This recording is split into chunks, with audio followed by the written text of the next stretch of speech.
महकमा तालीम सिंध ने बारिशों के पेश नजर सिंध के तमाम स्कूलों और कॉलेजेस में 2 रोज की तातील का ऐलान किया है, जिसका नोटिफिकेशन भी जारी कर दिया गया है। वजीर तालीम सरदार शाह का कहना है कि सिंध में 24 और 25 अगस्त को स्कूल और कॉलेजेस बंद रहेंगे। बारिशों के पेश नजर 2 दिन 24 और 25 अगस्त को छुट्टी का ऐलान कर रहे हैं। उधर इंटर बोर्ड ने भी बुध और जुमेरात को होने वाले इम्तिहानात मुलतवी कर दिए। चेयरमैन इंटर बोर्ड ने कहा कि इम्तिहानात की नई तारीख का ऐलान बाद में किया जाएगा।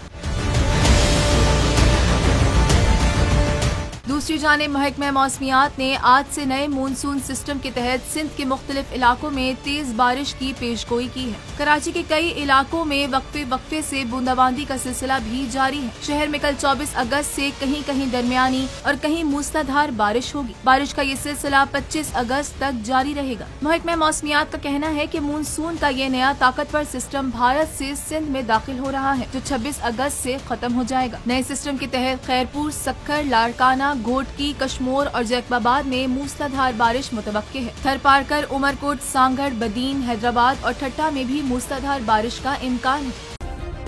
सब्सक्राइब करें और बेल दबाएं ताकि कोई खबर रह न जाए।